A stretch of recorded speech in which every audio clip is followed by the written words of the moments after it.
You know, in the world of business, we get so obsessed with tactics, with metrics, with optimizing every tiny little detail.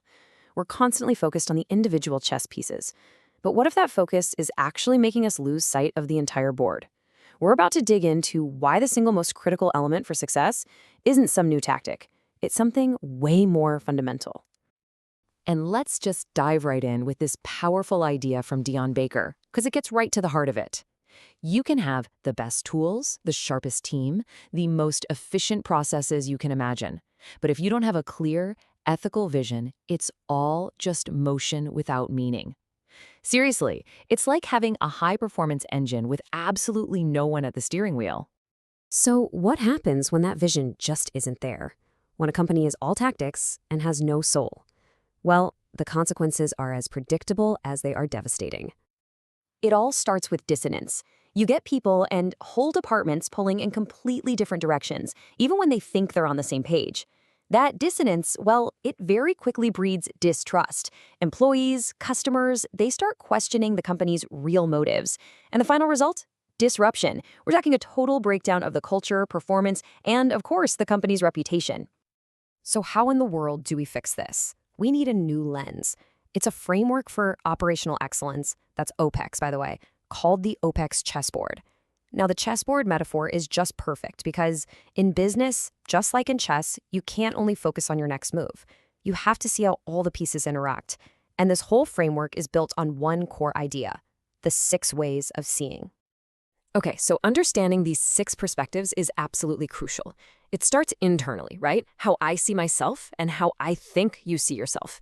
Then it looks at the relationship between us, how I see you and how you see me. The 5th lens is external, how the public, our customers, how they all see us. But it's that 6th view, that's the one that holds it all together. It's not about perception anymore, it's about principle. And this right here is the key takeaway. The 6th way of seeing isn't just another perspective on the list. No way. It's the North Star. It is the moral compass that has to guide and align all the other viewpoints. Without it, the other 5 are just a bunch of subjective opinions floating around in a vacuum. So what does it actually look like in the real world when that compass is broken, or worse, just ignored? Let's take a look at a case study of a really large financial institution that, well, they learned this lesson the hard way. This is a classic example of what happens when misalignment runs absolutely rampant. And here is that internal breakdown in stark relief. Look at this. On one side, you've got executives who see themselves as growth leaders and their staff as underperforming. But on the other side, you've got employees who feel like they're just surviving under disconnected managers.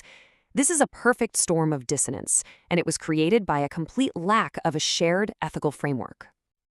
And here's where that 5th perspective, how others see us, slams into reality. On the surface, the company looked incredibly successful, but it was all a facade. That intense internal pressure with 0 ethical guardrails, it led to employees creating thousands upon thousands of fake accounts just to meet impossible quotas. The internal rot finally burst into public view.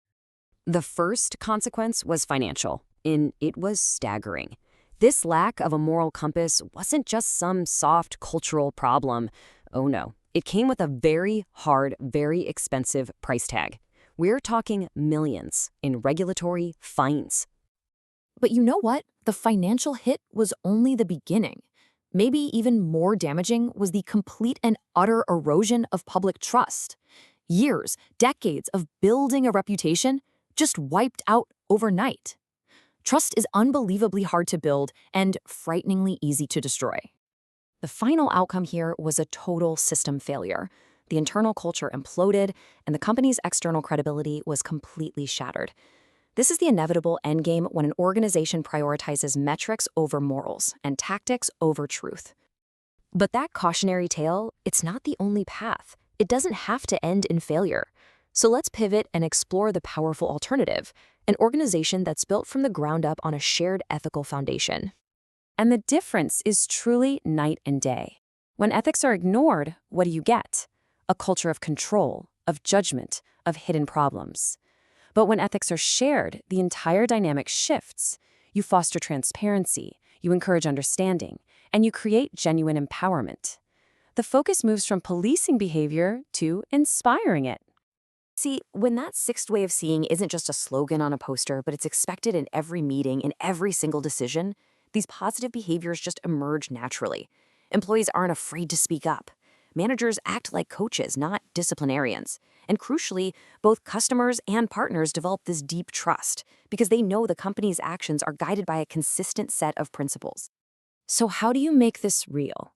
You do it with clear, actionable principles. Take this one, for example. Problems are public domain. What a powerful idea, right? Instead of a culture where problems get buried for fear of blame, this principle creates a culture where problems are seen as opportunities for the entire team to solve, together. It completely replaces fear with collaboration. All right, let's bring this all back to you. This isn't just some framework for CEOs or executives. It's a lens for anyone who influences change. So it's time to think about your position on the chessboard and how you're seeing the game. So let's start by asking yourself this simple question. When you look at your colleagues, your team, your boss, what do you see? Do you see partners, obstacles, resources? Your perspective, believe me, it shapes every single interaction you have. Now, for the tougher question, and this one requires a little humility, a little self-awareness. How do you think you are perceived by others as a leader, a collaborator, maybe a critic? That gap between how we see ourselves and how others see us, that's often where the biggest problems are hiding. And finally, the most important question of all, are your daily choices, the emails you send, the feedback you give, the projects you prioritize, are they aligned with that sixth way of seeing? Are they rooted in a consistent, ethical foundation that everyone can actually see and trust? Because on this chessboard, every single move matters. Your next one might cost you a lot more than you know, not just in dollars, but in trust and momentum. So the final question is simple, but it's everything. Are you just playing your piece, or are you seeing the whole board?